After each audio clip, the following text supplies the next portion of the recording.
The following content is a narrated account intended for storytelling and discussion. Hi, welcome to our channel where we share the most intriguing stories. I came home to find a concrete road cutting through my pasture like a scar, complete with solar lights, gates, and HOA signs. No warning, no consent. Just theft in broad daylight. They thought I'd roll over. They had no idea they'd just declared war on the wrong man. I returned home on a Thursday evening, sun hanging low over the Tennessee hills, casting long shadows across the pastures. The gravel crunched under my tires as I turned onto the familiar path toward my house, or at least what should have been the path. I hit the brakes, hard. There, cutting straight through the center of my 20-acre property, was a goddamn concrete road. Not a dirt path, not some temporary gravel trail for utility access.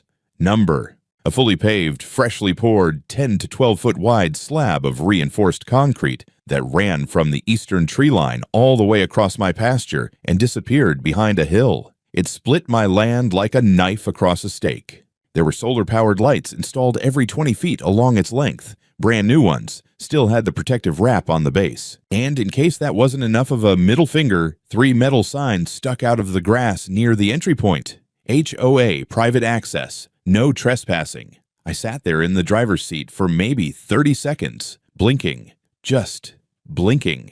Like maybe if I stared long enough, it would disappear. But nope, concrete doesn't flinch. I got out, boots sinking into the edge of the muddy tire ruts left by some heavy equipment. I followed them with my eyes, clear bulldozer tracks, backhoe prints, and what looked like a cement truck's distinctive zigzag wheels. Someone had brought in machinery, poured a damn road, and never even bothered to tell me. The old livestock gate I'd put up 3 months ago was gone, ripped out. Only a broken hinge remained, dangling off a splintered post. My fencing was down in 3 sections, coiled up neatly and stacked in a pile nearby, like someone had the decency to store it after committing felony-level trespassing. I felt my jaw clench so hard I heard something click. I walked the length of the road checking where it intersected with my pasture and came to a dead end behind the ridge. There it met up with an undeveloped lot in the new residential sector, Aspen Ridge, one of those HOA-run mini-villages filled with identical beige boxes and smug retirees who think bylaws are the 10 Commandments.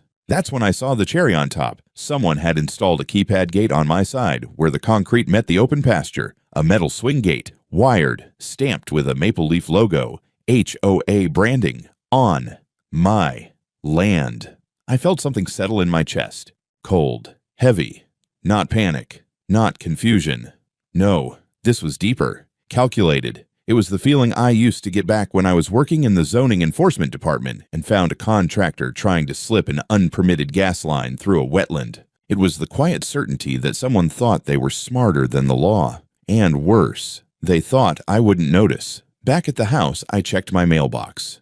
No letters, no notice, no permits. Just one soggy flyer for a local church pancake breakfast and a torn coupon for mulch. Nothing from any contractor, nothing from the HOA. Inside, I powered up my desktop and opened the security camera system. The feed was dead. All 8 cameras offline. Router had been unplugged, power cut. That wasn't an accident. That was sabotage. I pulled up my GIS software, plugged in my property coordinates, and double-checked the overlay. As expected, the new road cut directly through 4 acres of my land, which was legally designated for agricultural use and specifically exempt from any HOA covenant or jurisdiction. I wasn't one of them. I'd never signed their paperwork. I didn't owe them a damn thing. Then I found the note, taped to the inside of my back porch door in a woman's cursive handwriting that was trying way too hard to look friendly. Was this: "Dear property owner, due to urgent community development needs, we have temporarily utilized part of your open land for critical infrastructure access. This was conducted under advisement and for the benefit of all residents. Please understand this is a temporary measure. Thank you for your cooperation. AR Homeowners Board." I stared at it in disbelief. Temporarily utilized? What kind of deranged euphemism was that? Then I saw the signature at the bottom. Karen Milton, President, Aspen Ridge HOA. Of course it was Karen.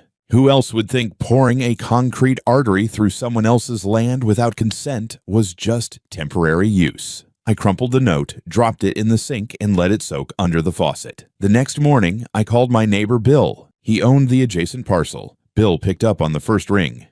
"You're back," he said. I was wondering when you'd see it. You knew about this. They brought in the machines last Tuesday, said they had permission.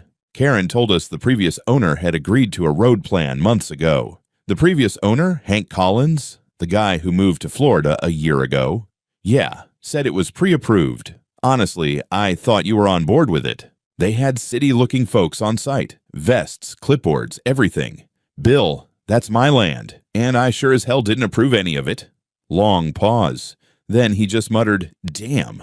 That afternoon, I packed my file folders, deed, survey maps, permits, property designation records. I also charged the drone, flew it twice, and saved every second of video it captured, close-ups of the gate, signs, the torn-down fence, the new road. That night, I didn't sleep. I didn't even try. I was too busy getting ready for war. The next morning, I drove straight into Aspen Ridge like I owned the place, which, ironically, I didn't, but apparently neither did they own mine. HOA headquarters, if you could call it that, was a beige converted garage at the edge of their community center, a glorified shed with hanging baskets, fake colonial trim, and more flags than sense. Outside stood a small sign, Aspen Ridge, HOA, office hours 9 to 2. It was 9:01. I parked right in front, walked in. The air smelled like cinnamon-scented candles and printer toner. A woman at the front desk blinked up at me with that practiced cheerfulness you learn from HOA seminars or cult retreats. "Good morning. How can we?" "I need to speak to Karen Milton." Her smile flickered. "And you are?" "Richard Morris. She'll know." The hesitation was brief. She disappeared behind a door, and 30 seconds later, Karen herself emerged in her perfectly ironed khakis and a salmon-colored polo shirt with the HOA logo embroidered over her heart. Her hair was shellacked into a bob that hadn't moved since the Bush administration, and her face wore a look I knew well, suburban superiority mixed with mild irritation. "Mr. Morris," she said with a tight smile, "I was expecting you might stop by." "Then you already know why I'm here." She gestured toward a small conference table in the corner of the room. "Let's talk like civilized neighbors, shall we?" I didn't sit. She did. "I assume you've seen the road," she began. "Oh, I've seen it," I said. "The one you poured through the middle of my pasture, the one with your name on the signage, the one that tore down my fencing and crushed my irrigation." Karen clasped her hands. "Yes, well, about that. It's a temporary access route. We had an urgent infrastructure need, and your parcel provided the most logical pathway." "Let me stop you there. That's my land. You built on it without notice, consent, or even the decency of a phone call." Karen didn't flinch. "We received verbal confirmation from the previous owner. Hank sold the land a year ago. I bought it 6 months ago. That verbal confirmation, if it ever existed, expired with the sale." She gave a prim smile. "The community voted to approve emergency access. We didn't believe it would be an issue." I leaned forward just slightly. "Karen, do you know who I am?" She blinked. "You said your name was—" "I mean what I did before I moved here. I was with the zoning department for Rutherford County for 13 years. I've seen every kind of land use violation and fraud there is. You're not the first person who thought the ends justify the concrete. You broke the law." Her jaw tightened. "Mr. Morris, if you believe an error occurred—" "An error?" I barked a laugh. "You poured 40 yards of concrete across private farmland, installed electric lighting, and erected signs declaring it your property. That's not an error. That's calculated." She stood up now, posture stiff. "Look, this road services 19 homes. You may not realize it, but your property cuts us off from our expansion lots. Without access, future development stalls. Emergency vehicles can't get through easily. Our original easement plan was denied by the county because of the creek bed to the south." "Not my problem." "Your refusal to accommodate the community is selfish." "My refusal to tolerate felony-level trespassing is legal." Karen's smile dropped. "Entirely. You'll need to pursue this through the appropriate legal channels. But be aware, we've already consulted counsel. If you interfere with the road, we'll be forced to seek an injunction." "I'll take my chances." As I turned to leave, she added, "The road's not going anywhere, Mr. Morris." I stopped at the door. "I wasn't asking.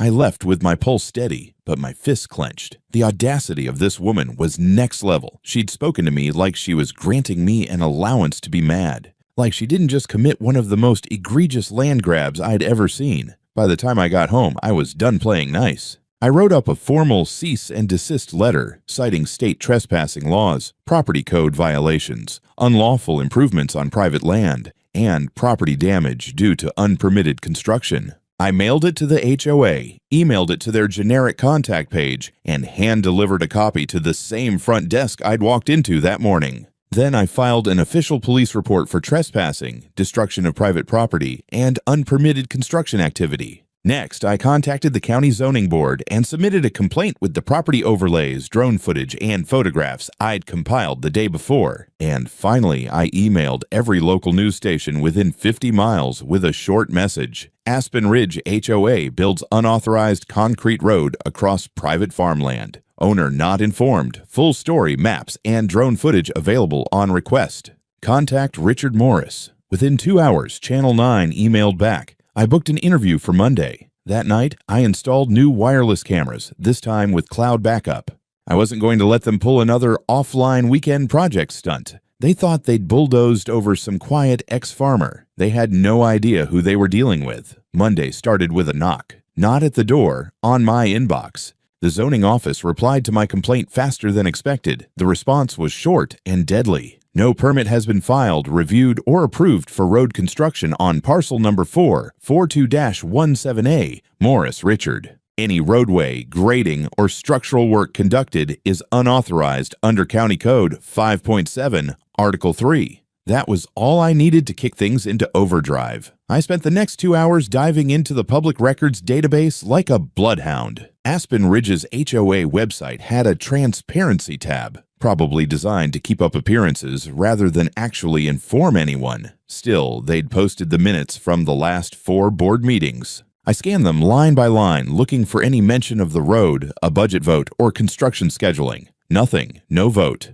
No approval. Not even a vague reference to infrastructure improvements. That made the next discovery even more interesting. I traced the construction company listed on a small utility flag still left near the edge of the concrete. The tag read Delta Roads LLC. I looked them up, registered to Brandon Kinney. A quick LinkedIn search revealed that Brandon Kinney was married to none other than Lindsay Kinney Milton, Karen's daughter. I stared at the screen in disbelief for a few seconds, then I leaned back in my chair and let out a low whistle. She had funneled HOA funds directly into her son-in-law's pocket. No bid, no contract, no community approval, just pure nepotism. I saved the business registry, archived LinkedIn screenshots, and took notes on every digital breadcrumb I could find. Then I made a few calls to my former colleagues at the zoning board and a friend still working with the county auditor's office. I didn't ask for favors. I just let them know I had evidence of unpermitted construction and potential financial impropriety by a homeowner association president. The next step was to follow the money. I requested a copy of Aspen Ridge HOA's financial reports. As a non-member, they technically had no obligation to share them with me.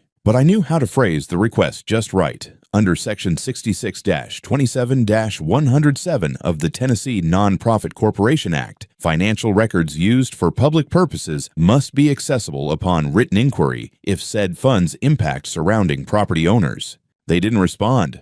So I went one better. I visited 3 of the HOA's own residents, people whose names I'd recognized from the public meeting minutes. They were surprised to see me, but polite. I brought coffee, a notepad, and a neutral expression. Turns out none of them had known about the road before the day the bulldozers arrived. One of them, a retired librarian named Ms. Adkins, actually said, "Wait, that was on your land?" Karen told us it was a municipal easement that the county would maintain. I nearly laughed. A municipal easement through a privately owned agricultural zone? Ms. Adkins offered to forward me the last HOA newsletter, which, sure enough, described the road as a planned emergency access route secured by a previously negotiated right-of-way with adjacent parcels. No parcel was named, no map, just vague language intended to lull people into nodding along. She didn't stop there. She showed me a scanned PDF that Karen had emailed the board, an internal plan for Phase 2 expansion. In it, my land was labeled as Public Use Corridor, access optionality subject to future agreement. My jaw locked. I wasn't subject to agreement. I owned the damn land. I took screenshots, photos, copied file names, preserved metadata. By the end of the day, I had a neat, disturbing folder growing on my desktop called Aspen Fraud. Tuesday morning, I received a text from a number I didn't recognize. Remove your public statements or face defamation suit. Last warning. KMI didn't respond. I forwarded it to my attorney and then to a journalist named Denise Mulligan at Channel 9, who had already scheduled the on-site interview with me for that afternoon. She and her cameraman met me at noon by the wrecked gate. I wore my boots, work shirt, and the calmest damn expression I could muster. I showed them the road, the damage to the land, the surveillance being reinstalled. Then I laid out the documentation, the lack of permits, the false HOA statements, the family connection between Karen and the construction firm, and the deliberate deception of HOA residents. Denise didn't even blink. She just whispered to her cameraman, "Get this B-roll from 3 angles. We're leading with it at 6. By the time they left, I had 4 voicemails, 2 from reporters I'd never heard of, 1 from the county zoning board requesting a formal complaint filing in writing, and 1 from a very nervous-sounding man named Todd. In fact, Treasurer Todd, per the HOA minutes. He asked if we could talk. I texted back 1 sentence, "Only with your lawyer present." By sunset, I'd sent everything to the county prosecutor's office. I included a cover letter with a polite, concise subject line, "Possible HOA misuse of funds and land trespass, Aspen Ridge Development." And I ended it with a simple sentence, "I'm a former zoning enforcement officer. I know what I'm looking at." The next morning, the prosecutor called me personally. I was on my 2nd cup of coffee Wednesday morning when I got served. A man in khakis and mirrored sunglasses knocked on my door, asked for Richard Morris, and handed me a thick white envelope with a forced smile like he was delivering a pizza. I thanked him, mostly out of habit, then closed the door and slid it open with my thumb. It was a lawsuit. Filed in County Civil Court. Plaintiff, Aspen Ridge Homeowners Association. Defendant, me.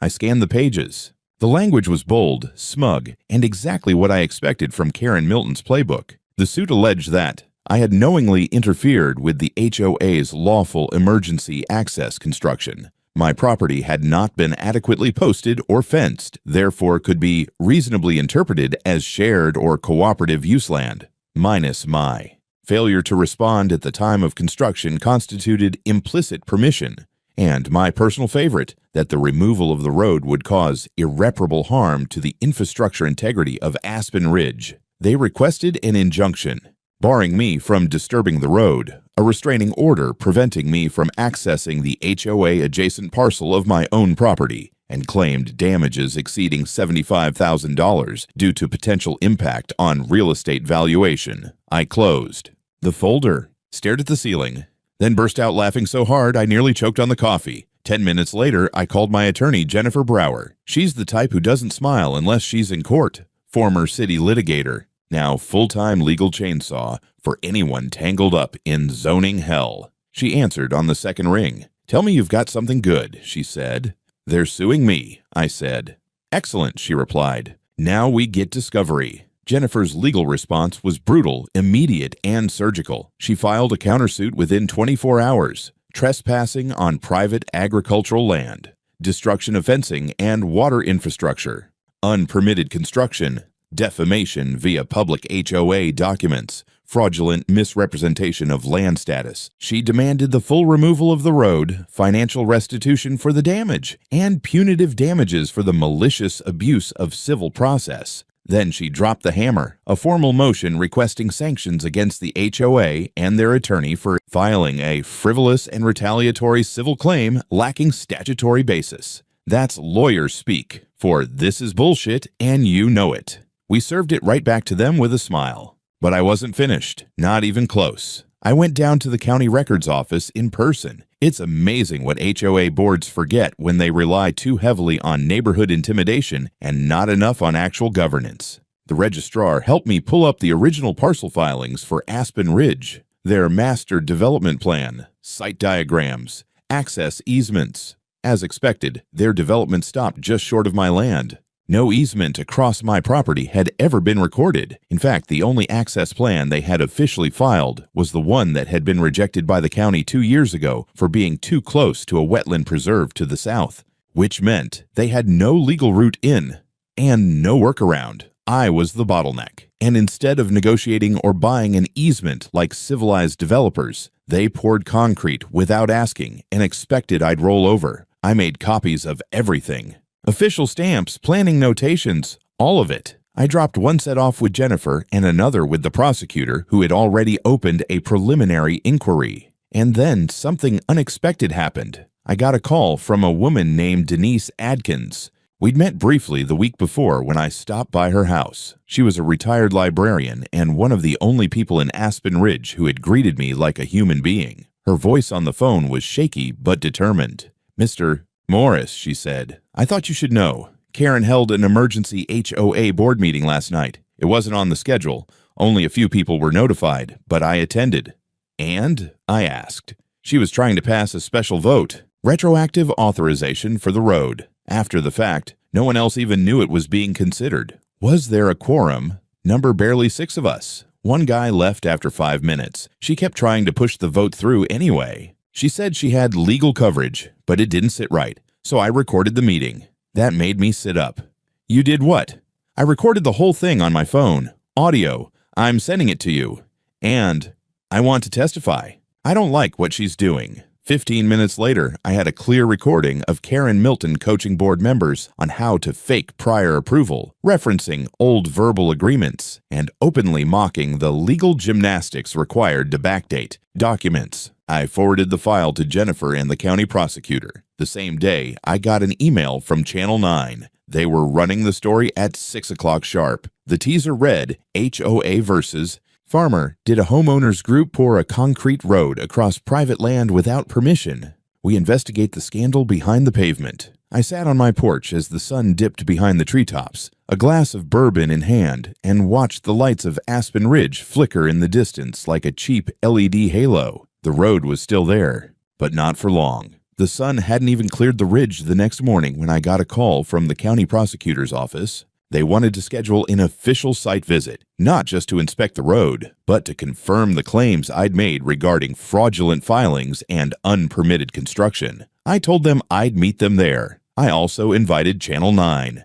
When I rolled up to the site 30 minutes later, the scene already looked like a press briefing. 2 county vehicles were parked off to the side, marked with zoning and land use logos. A Channel 9 van was setting up a tripod, and there, standing awkwardly near the edge of the concrete, was Karen Milton, wearing a salmon-colored pantsuit, dark glasses, and a look that screamed damage control. I stepped out of my truck with a manila folder under one arm and a smile that was about as genuine as the HOA's building permit. The prosecutor, a no-nonsense woman named Ellie Grant, approached me with a handshake and a clipboard. "Mr. Morris, thanks for meeting us. We've reviewed your complaint. I'd like to take a look at the installation." We walked the length of the road, roughly 300 feet of gray concrete cut straight through my lower pasture. The fencing was still gone, replaced with cheap solar-powered bollards. A few scattered tire marks showed where HOA residents had already started using it as a shortcut. Karen trailed behind us with a clipboard of her own, muttering under her breath. Ellie stopped at the midpoint and glanced at the base of one of the bollards.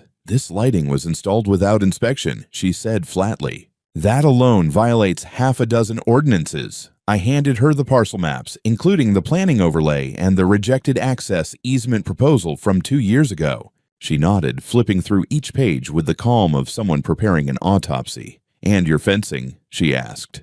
"Cut and bulldozed," I said. "No notice, no contact. Just gone." Channel 9's reporter, a young guy named Zach with a perfect jawline and too much moose, asked if I'd be willing to do an on-camera interview. I agreed. I didn't hold back. I explained that I'd purchased this land in good faith, registered it as agricultural, paid my taxes, followed zoning laws. And then one day, I came home to find that a concrete artery had been poured through it, like it was nothing more than an empty lot on a monopoly board. I made it clear I wasn't trying to block development, but I damn sure it wasn't going to let someone steal my land under the guise of community benefit. Karen tried to interject, waving a stack of documents she said supported her version of events. Ellie shut that down fast. "We'll let the court decide the validity of these filings," she said. "But for now, you're instructed to cease any further use of this road until this matter is fully resolved." Karen's jaw tightened like a vice. "This is essential access. You can't expect us to shut it down." Ellie raised an eyebrow. "I expect you to follow the law." That night, Jennifer filed a formal request for emergency relief, a motion to authorize me to dismantle the road immediately, citing ongoing trespass and environmental concerns. We attached the planning documents, the fraudulent HOA filings, Denise's audio recording, and statements from 2 more HOA residents who had come forward after seeing the news segment. By Friday morning, the judge had signed the order. It was crystal clear. The respondent, Richard Morris, is the sole legal owner of Parcel 238J, including all improvements made thereon without his express written consent. The unauthorized roadway constitutes a direct violation of his property rights. The court hereby grants emergency relief. Full removal is authorized, effective immediately. I didn't waste a second. At 9 a.m., I had a licensed demolition crew on site, flanked by a bonded hauling service. By 9:15, a concrete saw was winding through the first slab. By noon, the entire center section had been jackhammered into rubble. Karen showed up mid-afternoon, shrieking like the brakes on a dump truck. She brought a rent-a-cop from a private firm who seemed to realize about 30 seconds in that he'd been called to enforce absolutely nothing. "This is illegal," she yelled. I handed her a laminated copy of the judge's order. "You can laminate fraud, too," she snapped. The officer read the page, then handed it back to her without a word. By sunset, 2/3 of the road had been pulverized, loaded into steel containers, and hauled off. We laid down fresh soil over the path, reseeded the area, and set a new gate in place with steel posts, cameras, and motion-triggered lights. A big wooden sign stood at the edge of the drive. "Private land. Trespassers will be prosecuted. This means you, HOA." I slept like a baby that night. The road was gone, but the war wasn't over. The morning after the demolition, I woke up to find a certified letter shoved into my mailbox, red-stamped and full of smug legalese. It was from the HOA's law firm, Beckman & Lowe, the kind of outfit that smells like overpriced conference rooms and cold coffee. The letter accused me of willful destruction of community infrastructure and warned that the HOA would be seeking damages in excess of $100,000. I laughed out loud reading it. Damages for destroying something they had no right to build in the first place? Still, I took it seriously. You never underestimate an enemy with a budget and an overinflated sense of entitlement. I sent the letter straight to Jennifer, my attorney, and by lunchtime she had already filed a preemptive response, a motion to dismiss, citing the court order authorizing the demolition and reinforcing that no easement had ever been granted. But the HOA wasn't done. That afternoon, Karen went full scorched earth. First, they tried to repaint the situation in the press. A post went up on the HOA's Facebook page, complete with heavily cropped photos of the broken road, a long-winded caption about loss of essential services, and, of course, a plea for community donations to fight back against a rogue landowner, threatening our neighborhood's safety. I replied with my own post, side-by-side photos of the deed, the survey, and a 10-second drone video of the demolition, all entirely legal. Then I posted the judge's order. Karen deleted the HOA's post within the hour. Then came the petitions. A couple of Karen's loyalists, including one guy who looked like he ironed his socks, started going door to door in the development, collecting signatures demanding I restore access and reimburse the HOA for the cost of reconstruction. Neighbor from the eastern border, an older guy named Paul who raises chickens, texted me. They came to my door, told them to shove their clipboard. He added a chicken emoji for good measure, and just when I thought the day couldn't get any more absurd, 2 uniformed sheriff's deputies showed up at my gate, not to arrest me, thank God, but to follow up on a complaint. Apparently Karen had filed a police report claiming I'd destroyed vital infrastructure and endangered the neighborhood. One deputy, a tall guy with a salt and pepper beard and the weary eyes of someone who's heard it all, asked to see the court order. I handed it to him. He read the first paragraph, handed it back, and said, "You'd be surprised how often we get called for stuff like this. HOA drama is half this county's business." The other deputy just chuckled and said, "Looks like you're the one playing by the book here. We're good." They left without incident, but I could tell Karen wasn't going to give up just because the law wasn't on her side. That week, Jennifer dug up something interesting: the concrete contract for the road. It wasn't even signed by the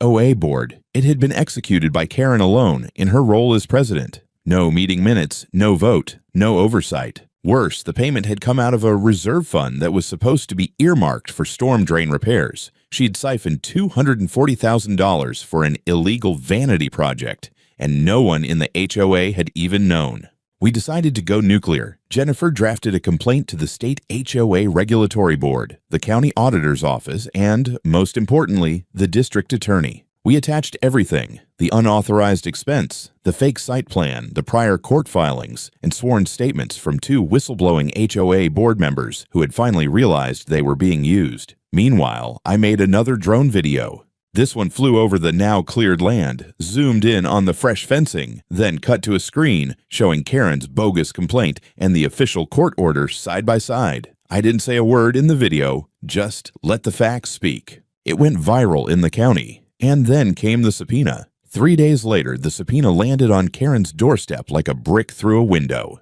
It came from the district attorney's office and was addressed not just to her as HOA president, but to her personally. The charges: fraudulent use of community funds, filing false records with the county, and knowingly trespassing on private property. I got the news from Jennifer while I was checking the irrigation lines near the fence line. She called and simply said, "She's cooked. The DA's opening an investigation and it's public now." Public. That word tasted better than coffee. An hour later, it hit the news. Local Channel 6 ran a piece titled "HOA President Under Investigation After Road Built Across Private Farmland." They included footage from my drone video and even interviewed Paul, my chicken-raising neighbor, who happily declared she tried to roll over Richard's land like it was some Monopoly game. Guess who's going to jail? The fallout was instant. By that evening, the HOA board held an emergency Zoom meeting, and for the first time, I got an invite. Not as a member, of course, but as a concerned adjacent landowner. I clicked in out of sheer curiosity.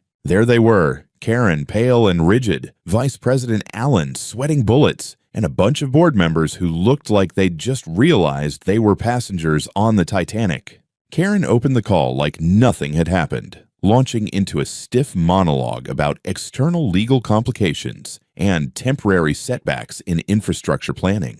I let her ramble for about a minute before I unmuted myself.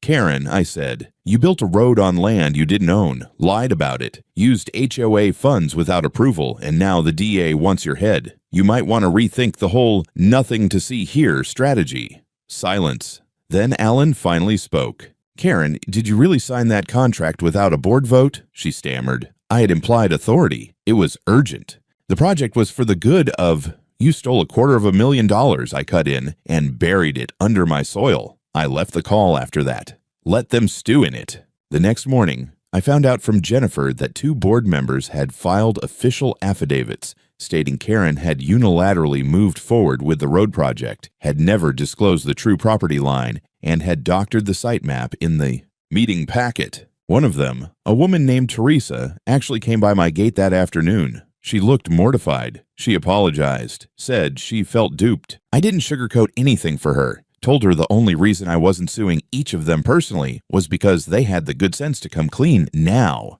That evening, the county auditor released a preliminary statement. Misappropriation of HOA funds was likely deliberate and had clear intent to circumvent legal zoning and land use boundaries. Karen hadn't just bent a few rules. She'd committed felonies. And just like that, the HOA board voted to remove her from the presidency in a closed session. Not that it mattered much. By then, she was under formal criminal investigation. But I wasn't done yet. I filed a civil suit for damages, not just for the land disruption, but for emotional distress, legal fees, and the forced downtime on my agricultural operations. And then I did something she never saw coming. I offered to sell the easement she so badly wanted to the county for 10 times what the HOA could have afforded. The county was interested. And Karen, she was too busy lawyering up. By the end of the month, my property was back to looking like it should. Wide open, clean, peaceful. Where HOA floodlights once stood, I now had grass reseeded and temporary fencing back in place while I prepped the pasture for new cattle. But the real work was happening in the courtroom. Karen's arraignment drew a crowd. Local news vans packed the front of the county courthouse like it was the trial of the year. And honestly, in our sleepy part of Tennessee, it might as well have been. She showed up in a wrinkled blazer and too much makeup, trying to look composed. But you could see it in her eyes. Panic, disbelief, the realization that this was no longer a neighborhood spat. This was prison time. The charges read out loud were music to my ears. Falsification of land use records, misuse of HOA funds, conspiracy to commit trespass, and willful destruction of agricultural property. When the prosecutor brought up the fake map, her contractor husband, yes, turns out he was the one who drafted it, used to pour the road, the judge raised an eyebrow so high I thought it might detach. But the real nail in the coffin came from the forensic accountant. HOA residents had been asking for transparency about their dues for years. Karen had always claimed everything was properly documented. Turns out, not only had she funneled over $240,000 into her nephew's construction firm, but she'd also billed the HOA for unrelated consulting expenses under a fake LLC registered in another state. The HOA board members who'd previously defended her turned state's witness one by one. It was like watching a dam crack wide open. Each day brought another confession, another leak, another scandal, small fund transfers off the books meetings, intimidation of dissenting homeowners, and her smugness. Gone, buried under subpoenas. After a 2-week trial, the jury took less than 4 hours to return a verdict. Guilty on all counts. The judge didn't sugarcoat it. You used your authority to manipulate public records, infringe on private property, and embezzle funds. This was not a misunderstanding. It was a willful campaign of deception. Sentence: 6 years in state prison with no chance of parole before serving at least 4. She cried. I didn't. Meanwhile, the HOA was placed under independent oversight by a court-appointed administrator. The members held a re-election, and for the first time in years, people started attending meetings willingly. One of the new board's first moves. A formal apology to me, delivered in writing with a check attached. I got back every dollar I spent removing that concrete, plus $80,000 in compensation for damages and legal costs. And the cherry on top, the county accepted my easement deal. They're building a proper access road now, outside my property line. I sold the back 5 acres of my land to a cattleman friend for triple what I paid for them. He was thrilled to inherit ground with such a dramatic history. You sure this road won't come back from the dead? He joked. If it does, I said, tell it I still have the sledgehammer. As for me, I took the rest of the payout, bought a brand new tractor, and finally had the time to rebuild the barn the way I wanted. No HOA, no trespassers, no concrete scars across my pasture. Just me, my land, and peace that no board vote could ever touch. This story does not intend to judge any individuals involved.